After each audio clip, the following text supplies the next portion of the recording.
there you can see probably this is an example of somewhere in Nairobi that a low-rise building that has been demolished, and another high-rise building is to be constructed there. Then, as we had talked before, we have rehabilitation, which recognizing the existing urban structures and seeks to maintain it through improvement and repairs. So basically that's it. And then we have the integrated approach, which is basically incorporates both development and rehabilitation. So as we come back to the urban renewal in Nairobi, the city, however, started after now all they came up with a plan. I say the plan was implemented, but around the 1980s and 90s, this was characterized by lack of public amenities such as toilets, insecurity, and slummed areas. Renewal exercises in Nairobi are largely seen in the slum upgrading projects around the city. So this is now we have the current urban renewal taking place around Nairobi. This is upgrading of slum areas. Renewal exercises. This is upgrading of slum areas. Includes provision of services such as clean water supply, sanitation, waste management, as well as building new homes for slum dwellers. So, for the example is, if I'm wrong, there was a project that had come up where they were building low-cost houses for those slum dwellers, but this slum, the ones, the intended beneficiaries of these houses, instead of occupying the houses or living in the houses, they resorted to renting them out. That I would say that is so the plan didn't meet the expectation of probably giving these people nice places to live. As we can see, however, the success of these projects towards ridding slums and benefiting is questionable. According to a survey carried out in Soweto, Kibera, a practicing architect in a leading architectural firm in Kenya, only 15% of the respondents were for the construction of new houses for the slum dwellers. Apparently, the relocated dwellers rent out their new homes and return to the slum. Slum clearance led to creation of more slums. The survey found out that the residents preferred improved road networks, good sanitation, improved sanitation, better incomes, and proper drainage systems. Low-cost housing is another solution engaged in a bid to reduce or remove slummed areas. The National Housing Corporation has made efforts to renew these slums without disrupting the residents by using the unused lands to develop the new housing units. So instead of demolishing these slums, because they probably realized that when these people are given these houses, instead of occupying them, they rent them out and then went back to the slums and created even bigger, created another area. So there was no change. The slums still are there, and probably even grew to another level. The Nairobi County government has adopted renewal efforts and plans to renew aging homes, mostly in Eastlands areas, through public-private partnership programs. So there is I don't know, sir, if I'm wrong, the projects that are happening in Ngara, is it Ngara and Parklands?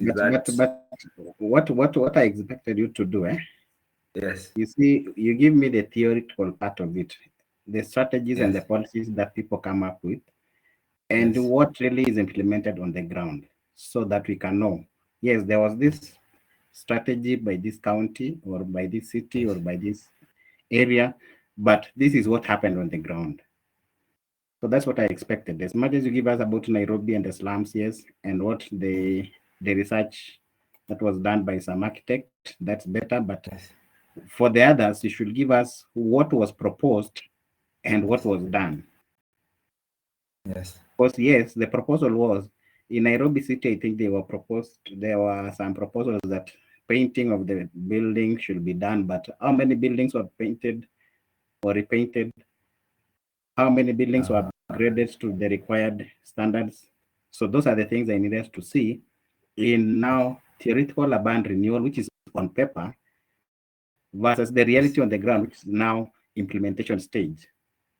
Yes. So it's all about the policies and the strategies versus the implementation now of that. So that's what I expected to see. Okay. I will include that.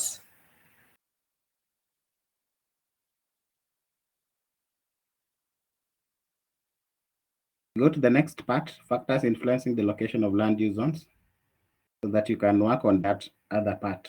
Because the ones for the urban renewal, Yes. reality versus on the ground is not okay with me.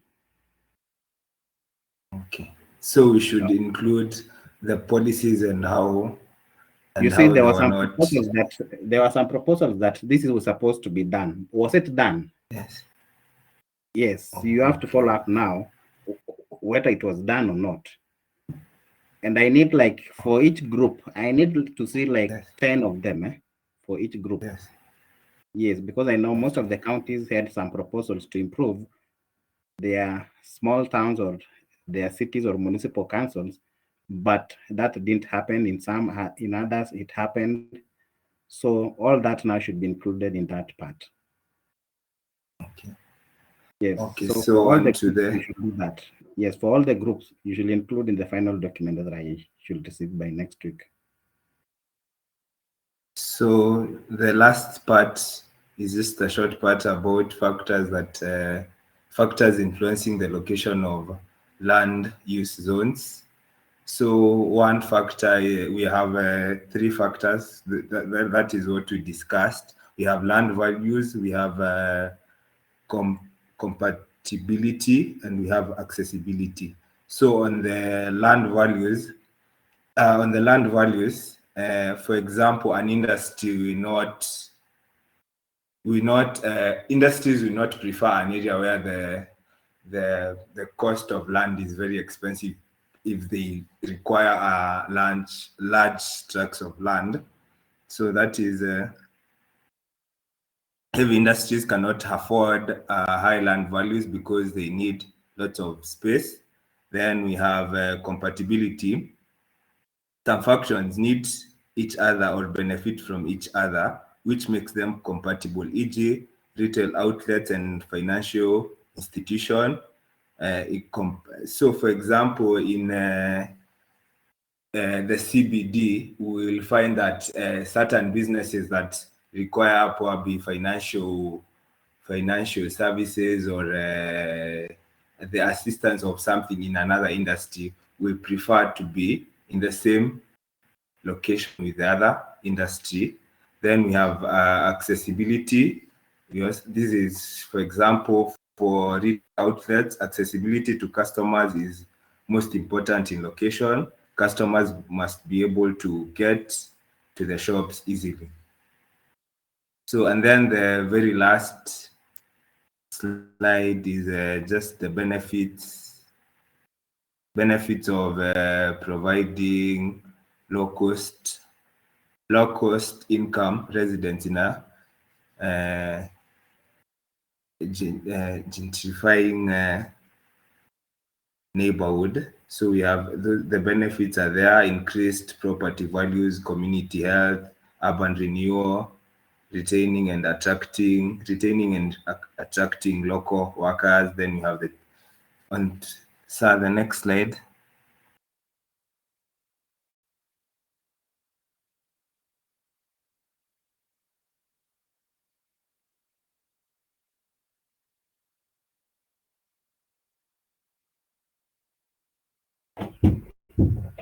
Kelvin, Yes. I thought you were Yes. supposed to explain these points. How does it affect The of benefits of you're talking providing housing about for low? benefits Which of slide are you in? Providing housing for low the income benefits residents in one. identification. Yes. First of all, what's the identification? Gentrification is, I would say, You will it's say a what? place probably a place that needs urban renewal. I would say that requires urban renewal. A shrinking Really? city. Yeah, according to my understanding, that That's your understanding, but I know you did that as a group and also you yeah, discussed. So what is gentrification? And yeah. that's So a part of your shrink. assignment. It's there. Uh, so that's why I'm saying it's probably a shrinking. Okay, yeah, a shrinking city or That's different from shrinking city. it's a process. Okay, the process probably of And you changing know the that. character of a neighborhood through the Just say you influx don't of know. more affluent residents, and that's why I'm trying again. And that's why you're supposed to explain these points as gentrification Yeah. of the neighborhood. Yes. You see improvement of that area. You see people come and buy and then they improve Yeah. until some people in that area don't afford either to live in those areas or even if they were to put some businesses, they cannot.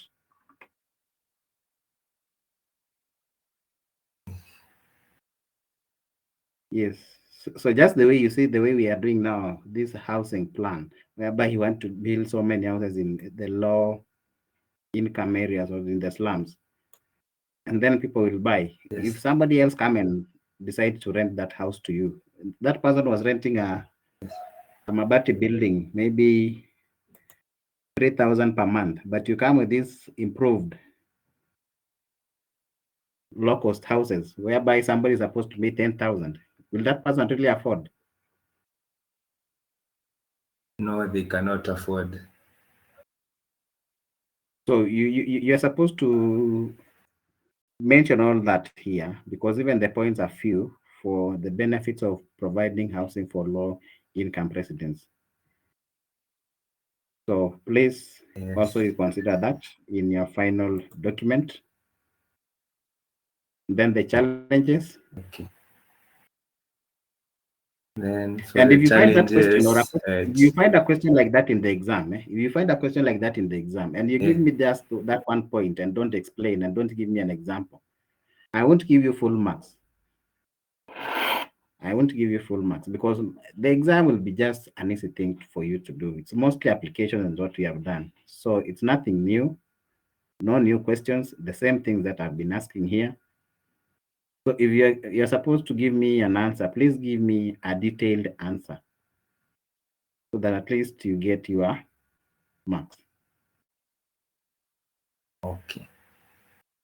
So on the very last slide, we have challenges of providing housing for low income residents in a gentrifying neighborhood. So the challenges are probably the availability of space or land, then the rising land costs make it more expensive to provide housing. So as you had as you'd seen the benefits we had where the rising values of properties there, which is also, I don't know whether, yeah, it is a challenge. Then the last one is difficult to sustain affordability of housing over long term. Those are the challenges we found. Now you go back and read and give me not less than 5 points here. Are we together? Okay. Yes, sir. Not less than 5 challenges of providing housing for low-income residents. Please. And you have seen that. I know you have seen. You saw what happened when people are being told to move out of areas whereby they were residing in Gara. You saw what happened in Mombasa. You saw what happened also, I think Yes. there is this one in, I've forgotten the name. Some parts in Nakuru, I've forgotten the name. So you saw what happened, all that. So please go back and read. Give me not less than 5 points. All the groups, not less than 5 points, and explain. You saw what happened also when they were improving the markets in some area in Kisumu. I can't remember the exact place, but you saw what happened there and how the traders become rowdy. They even decided to chase the police, but finally the government took the land and they improved the market, though some bit of it was taken away from the traders. And most of them are complaining that if you do this, most of us will not afford. Most of them will not afford. You won't afford to pay for that part of the market or a stall that will be given for the whole year. And the one you had, Kibanda, you are paying only the county fee per day. But now, because they have improved, they'll say the fees will now go up. The space also will be bigger than the one you had because you only required a small space. But these people will do a bigger space for you, and you only need a small space. So it means most of the traders who are supposed to be there you'll have to move out. It will only accommodate a few, and the others you look for another place to do your business. So there are so many challenges that you're supposed to include here and give me examples, please. That's a request. But if you find it in the exam and you don't have the examples, that's fine. You get half a mark of it. So thank you. We go to assignment number 6.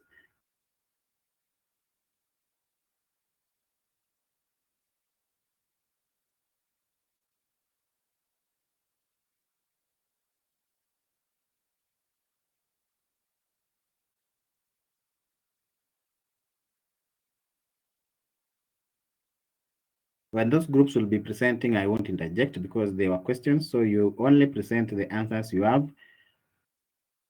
And the other groups will also present. So 3 groups will present for assignment number 6. So thank you, Kelvin. Okay.